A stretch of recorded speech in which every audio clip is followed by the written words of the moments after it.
Tonic and Kreml Shampoo present the new adventures of Sherlock Holmes, starring Nigel Bruce as Dr. Watson and Tom Conway as Sherlock Holmes.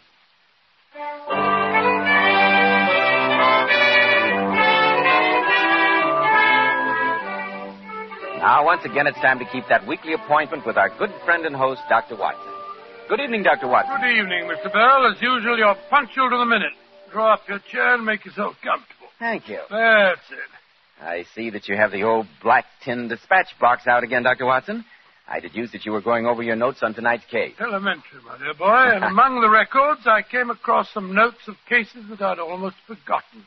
The shocking death of Crosby, the banker, the Addleton tragedy, and some data on the unusual contents of the ancient British barrow. Those stories sound pretty intriguing, Dr. Watson. I shall tell them to you some other evening, Mr. Bell. Tonight, I'm going to recount an adventure that took place in the heart of the beautiful English countryside.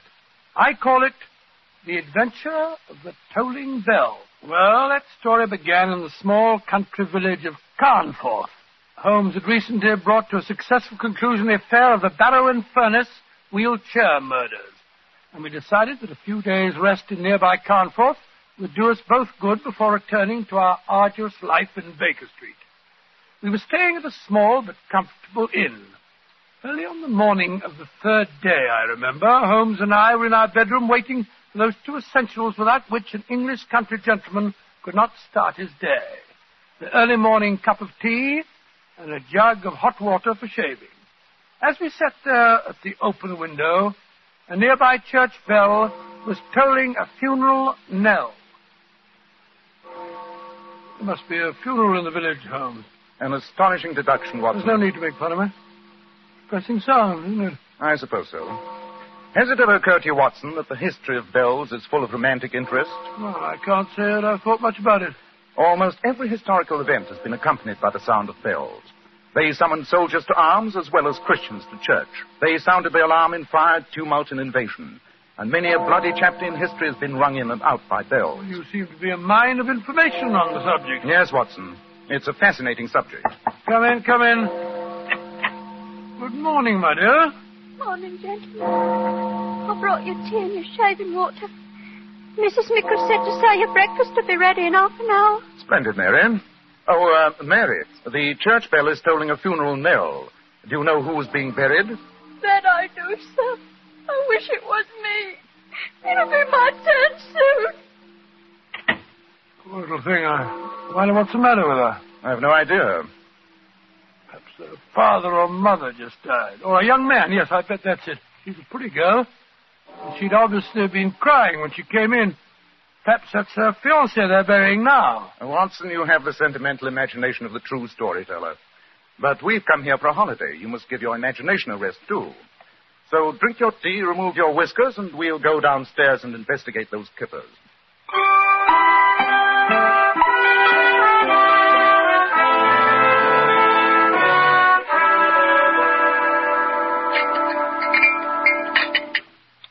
You like your kippers, gentlemen? Excellent, Mrs. Mickle, excellent. Never eaten better. Yes, indeed. By the way, Mrs. Mickle, we heard the funeral bell tolling earlier on. Do you know who was being buried? Yes, I do. 2 souls are being buried. And one of them was a murderer. A murderer? Good Lord, in this peaceful village? What happened, Mrs. Mickle? 'Twere old Threadgold, the corn merchant. Found out his wife had been gallivanting around with a young fellow from Bolton. Cut her throat, he did, and then hanged himself. More tea. Thank you. Oh, shocking. So the peaceful countryside is not as peaceful as it's made out to be, Holmes. A fact that I've frequently had occasion to point out to you, Watson. Has the Morning Post arrived yet, Mrs. Mickle? Here comes old Gilly up the path with it now. I'll see if he's got anything for you. A murder, eh? What do you make of it, Holmes? What is there to make of it, Watson? A jealous husband murders a faithless wife and then commits suicide. A tragic story, but a simple one. Top of the morning to you, gentlemen. Good morning, Gillian. Any letters for me today? Oh, Mr. Holmes, 2 letters. One of them's got some newspaper clippings in it, I think. And you've got a postcard from a Mr. Lestrade. He wants you back in London bad, Mr. Holmes. Here you are. Upon my soul, Gilly, you've been reading Mr. Holmes's private correspondence. Bless your heart, Dr. Watson. If I didn't read other people's correspondence, how would I know what's going on in the village? You were right, Gillian. It is newspaper clippings. By the way, you heard about the murder of Mrs. Treadgold, I suppose? Heard about it. I told the bell this morning at the funeral. You mean to say that you're the bell ringer as well as the postman? Bless your heart, yes, Doctor. President of the Choral Society, too, as well as being on the parish council. You're a busy man, Gillian. That I am, sir. Take this afternoon now. I'm to ring those bells again. Not another funeral, surely? No, sir. A wedding this time. Oh, I'm glad to hear it. Young Sam Perrin is marrying the Slater girl. And you might say I'm responsible for bringing them together. Got some of their letters mixed up, I did. They looked each other up to exchange them, and presto, before you know what's happening, they're getting married. Regular Cupid, you might say I am. Be off with you, Gilly. Other people want their letters. Mr. Holmes doesn't want his kippers spoiled with your idle chatter. All right, Mrs. Crabapples and Vinegar. Ah. One of these fine days you'll smile, and the world will come to an end. Good day, gentlemen. Talkative old busybody he is. Oh, Mr. Holmes. Mrs. Lackland's in the hall. The poor old lady's most anxious to talk to you. Mrs. Lackland? She has the seamstress shop in the High Street. Her only son ran away from home a few months back. I think that's what she wants to speak to you about. Oh, but my friend's here for a rest, Mrs. Mickle. I told her that, Doctor, but she won't go away without seeing Mr. Holmes. Oh, very well. Ask her to come in, please, Mrs. Mickle. Yes, Mr. Holmes. Oh, why do you bother to see her, Holmes? Sounds like a trivial matter. The disappearance of an only son can never be a trivial matter. Well, I meant trivial for you, not for her. This is Mr. Holmes and Dr. Watson, dear. Thank you, Amy. Good morning, sir. Good morning. Good morning. Please sit down, Mrs. Lackland. That's it. Now, what's the trouble? It's Tom, sir. My only son. He left me 4 months ago, and I've not seen ear nor eyed of him since. You've had no message from him since he left? Not one word. I'm fair out of my mind, sir. Have you any idea of his reason for leaving the village, Mrs. Lackland? None, sir. He was a good boy, and he worked hard, and he didn't fool around with those flippity-gibbet girls in the village. I think he's met with foul play, gentlemen. And I want you to find out about him for me, Mr. Holmes. I've heard say in the village that you're the greatest detective in England. Mrs. Lackland, I'd be glad to help you, but you give me no clues to work with. I'm afraid If that I it's can't... money you want, I got £20 in my postal savings. It's all yours if you can bring my Tommy home to me. Or at least tell me he's safe. Mrs. Lackland, I wouldn't dream of accepting a fee. However, I shall give your problem some thought. If I arrive at any conclusions, I'll get in touch with you at once. God bless you, Mr. Holmes. Good morning to you, sir. Good day. Good morning, Mrs. Lackland. Poor old thing. I don't see how you can help her, Holmes. Nor do I, at the moment. But a young man who has grown up in a small village like this may have led a life that his mother is totally unaware of. You said that you had to work on one of your stories today, Watson. Yes, I had a letter from the editor of the Strand magazine yesterday requesting a manuscript as soon as possible. Splendid. Then you stay at the inn and work on your latest masterpiece while I scour the village to see what may be found out about the missing young man.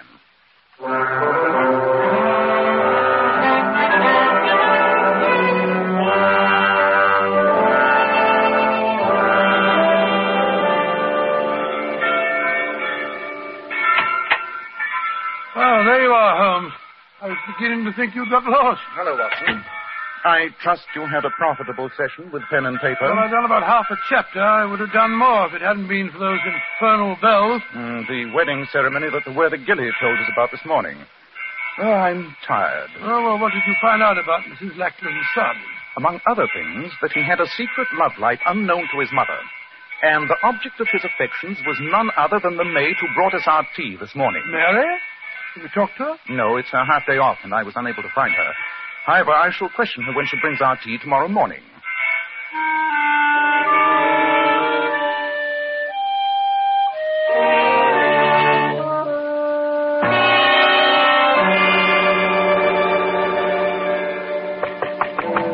Come in, Mary. Oh, Mrs. Mickle. Good morning, gentlemen. Here's your tea and shaving water. Where's Mary this morning? She didn't come to work. Must be ill again. Unreliable girl. And no better than she ought to be, if you ask me. It's no job for me to be carrying tea and hot water upstairs. I hear the village bell tolling for another funeral. Does Carnforth have a burial every morning? I really don't see how the population can run to it. It's another suicide, sir. Another suicide? Good Lord. Old John Larrabee, the baker. He was expecting some money from his son in Australia. It never came. And they foreclosed on his shop. And he hanged himself. Will you be wanting a couple of boiled eggs to your breakfast, gentlemen? No, I haven't much of an appetite, thank you very much. Yes, sir. That woman seems absolutely heartless. She almost smacks her lips when she tells us about these tragedies. Yes, Watson, I noticed it. This peaceful village is beginning to seem strangely sinister to me. And since you have no appetite for breakfast, perhaps you'll join me in a little excursion as soon as you're dressed. Of course. Where are we going? To see the maid, Mary. I'm anxious to talk to her before another funeral bell begins to toll.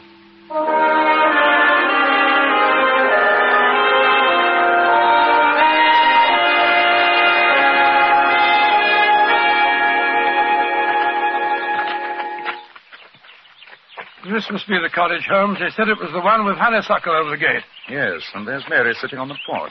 Oh, she's got up. She's coming up the path to meet us. Good morning, Mary. I'm sorry you're not feeling well. Mr. Holmes, Dr. Watson, why have you come here? Not to ask about my health.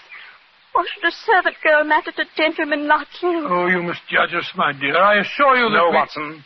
Let's be honest and admit we didn't come here because of our concern for Mary's health. Then why did you come here, sir? Mrs. Lackland asked me to try and find her son, Tom. Tom? Yes, Tom Lackland.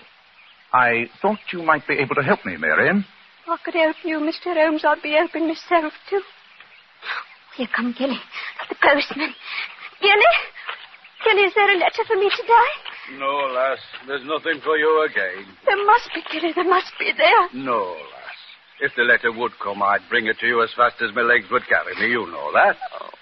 Morning, Mr. Holmes. Dr. Watson. Left some letters at the inn for you, Doctor. You had a letter from a lady. Oh, how do you know it was from a lady? Reeked with the smell of violets, it did. And it was written in green ink on grey paper, sir. Amazing deduction. That sounds like your young friend from Daly's, Watson. Oh, how did you know about... Well, I don't have a young friend from Daly's, Watson. Quite. Gilly, you tolled another funeral bell today, didn't you? Aye, sir. And a tragic thing it was. Fate, you might call it. Old Larrabee hanged himself because he didn't get money from his son in Australia. I found him, I did. I was the one to cut him down. And right in the post bag was the letter he was waiting for. The letter that had saved his life. Great Scott, what a ghastly piece of irony. That it was, sir. That it was. Well, gentlemen, I'll be on my way. Good day. Good day, Mary. Perhaps that letter will arrive tomorrow. No. I'll never hear from Tom, never. He's ashamed of me. That's why he deserted me. Deserted you, Mary? You speak almost as if you were his wife. I am his wife. What? We were married secretly in Rochdale 5 months ago, come Tuesday. And he never told his mother? He was afraid to. She thought I was beneath him. Tom said he'd go away and get a good job and then return here and fetch me back with him. He went away all right. But he never came back, sent me word. When he left, did he give no clues to his destination? No hint of any kind, Mary? Well, he did once say, Mary, I'm going to clear out to this puddle and make my fortune, even if I have to bury it. And then he said, bury me fortune. That's a joke, isn't it? But I didn't know what he meant by it. I think I do, Mary. Watson, we're taking a short train journey as soon as possible. Oh, where are we going, may I ask? We're going to the town of Bury in search of this young lady's husband. What makes you think Tom might be in Bury, Mr. Holmes? Because the famous fortune cotton mills are in Bury. It would seem possible that when your husband joked of burying his fortune, he was talking of going to the mills there. Wherever he's gone, he won't be coming back for me. I know that. No, don't talk like that, my dear. Remember, you have friends. Mrs. Lackland.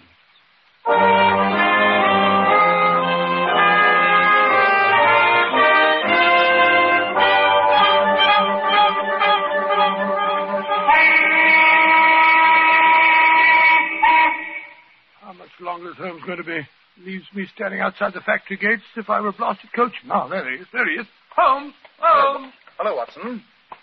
Permit me to introduce you to Mr. Tom Lackland. Tom, this is Dr. Watson. How do you do, Dr. Watson? How do you do? Never mind how I do, young fellow, my lad. How do you do? Your behavior's been absolutely shocking. Shocking. Now, what are you talking Leaving about? your dear old mother and deserting your pretty little bride because you're ashamed of her. You're a scoundrel, sir. You deserve a good horsewhipping, and I've a good mind to give it to you. I don't know what you're talking about, Dr. Watson, but I don't like the words you use. And if it's violence you want, I don't mind telling you I'm amateur heavyweight champion of the county. You are? Oh, well, no need to become aggressive more. Let's waste time on being acrimonious, Watson. Let's get back to the station as fast as we can. The return of the prodigal is long overdue. We must give them every opportunity to kill the fatted calf.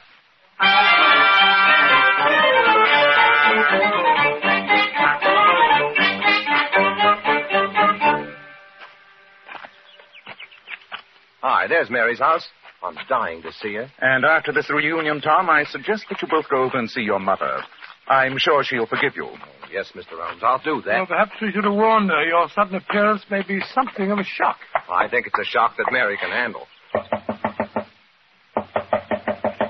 She must be out. Door's locked. Knock again, if you don't mind. She may be asleep. Great heavens! That was a revolver shot. Come on, Watson. Help me break in the door.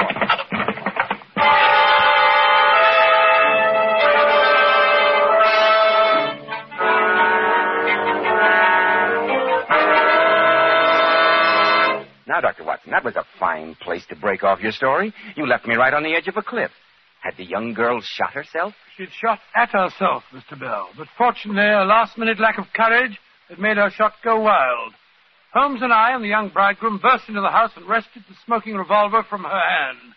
I must confess that the union between the two young lovers was a touching sight. In fact, I felt considerably older than I was as Holmes and I stood there listening to Tom, reassuring her. Mary, darling, it's all right. I'm here. Tom, you are. You did come back for me. I thought you never would. I tried to kill myself, but I hadn't the courage. Oh, there, Mary. Everything's going to be all right now. It will be, Tom, won't it? I'm so tired. And now, Tom, I think the time has come to reassure Mary that you did write to her. Oh, of course I did, Mary, darling, and I sent you money and told you that I'd be back here to take you to Bury as soon as I'd saved up enough. You wrote to me, Tom? Twice a week. And I wrote to Mother, too. Then why didn't I get the letters? The answer to that should be obvious, my dear. Gilly, the postman, deliberately withheld them from you. Gilly? Great heavens. Why? I have my suspicions, strong suspicions, but I have to get proof. Tell me, Mary, the day before yesterday, Mr. Threadgill murdered his wife. Do you know how he learned of her infidelity? Well, I'm not sure, but I did hear Mrs. Nichols say that it was through some letters that got mixed up. The letters addressed to her were delivered to his office instead of at the house. Gilly again. Precisely. Surely the whole terrible pattern begins to take shape. Tom. Yes, Mr. Holmes? I'm going to lay a trap. To spring it, I shall need your assistance. Of course, Mr. Holmes. I'll do anything. Wait here with Mary until darkness falls. Then muffle yourselves up and go to your mother's house. Wait there in hiding and let no outsiders see you until you hear from me.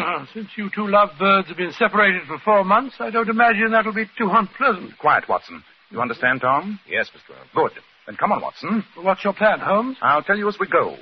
One thing I can promise you. Before the sun is very high tomorrow, I shall free this village from one of the most subtly evil powers I've ever come in contact with.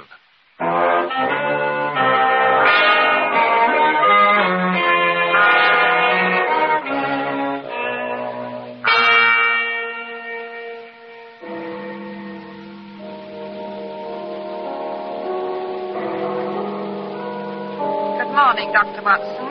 Mr. Holmes. Good morning, Mrs. Mickle. Good morning. I always said that Mary was a no-good girl, and now she's killed herself. But, of course, I had to come to her funeral. It's very charitable, Mrs. Mickle, I must say. In any case, the vicar says that the poor girl was of unsound mind. Yes, madam, you can't blame her. Well, I'll be getting into the church. Holmes, this farce is beginning to get on my nerves. What are we accomplishing by burying an empty coffin? You'll soon see, old chap. Come on, let's slip into the vestry. This way. Oh, where are we going, Holmes? Up the stairs that lead to the belfry. Here they are. Well, supposing Gilly turns nasty when he finds out we know his secret. Then we must handle him to the best of our ability, Watson. Well, I must say I do not relish the thought of a tussle high in the belfry of a church. The man must be insane. Obviously. That's why his power must be destroyed. This door apparently leads to the belfry. Keep your wits about you, Watson. Good morning, Gilly. Mr. Holmes. Dr. Watson. You've come to see me at work. That's nice of you. Not often I get company up here. We haven't come up here to see you at work, Gilly. We know your diabolical work only too well. Yes, Gilly, we know your secret. What secret's that? You're mad with power, Gilly. You've tried to control the destiny of this village. In your position as postman, you thought you had the power to give life and death. That I am, sir. And it's a great power. It makes a man feel good. Almost like a god, you might say. That's sacrilege, you scoundrel. You were responsible for the murder of Mrs. Treadgold. Aye, sir, that I was. And for the old man hanging himself. You were responsible for John Larrabee's suicide, weren't you? Aye, that I was. Larrabee tried to vote me off the village council. I swore I'd make him pay for it, and I did. Your reign is over, Gilly. You'll never toll a bell again. The only one you'll hear will be a prison bell. You can't touch me, Mr. Holmes. You've got no proof. There's nothing you can do. Don't be too sure. I've enough influence to take your job away. You take me away from me bells. I live for these bells.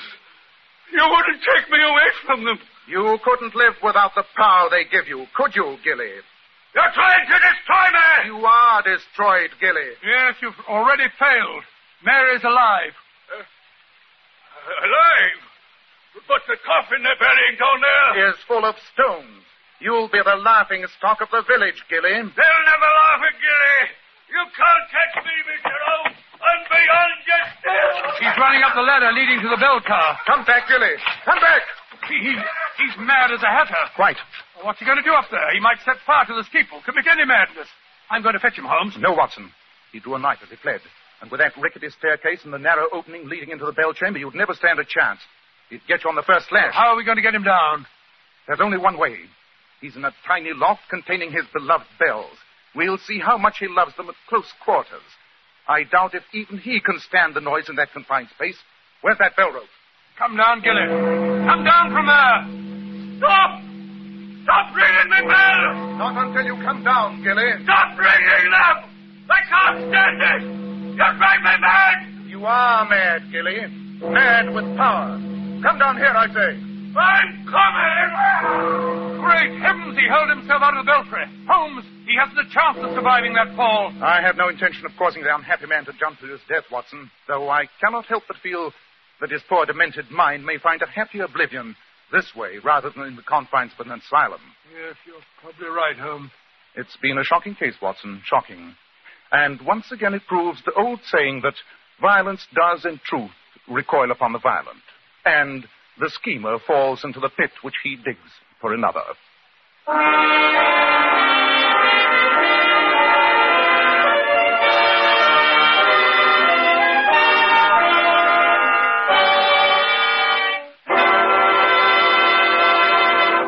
Now, Dr. Watson, what about next week? Well, now, let me see. What's that to you? Next week, I think I'll tell you a rather gruesome story about how Sherlock Holmes saved the life and the sanity of a certain Count Romagny. I call it The Adventure of the Carpathian Horror.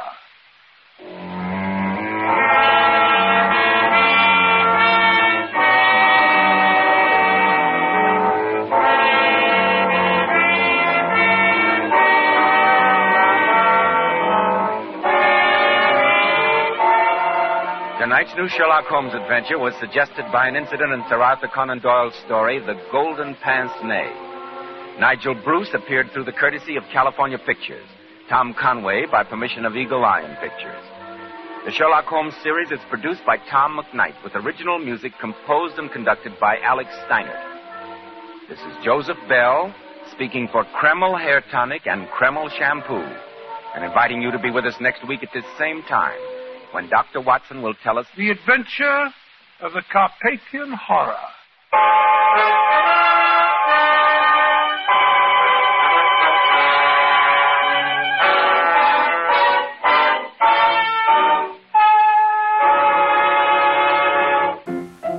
Let's all go to the lobby. Let's all go to the lobby. Let's all go to the lobby to get ourselves a treat.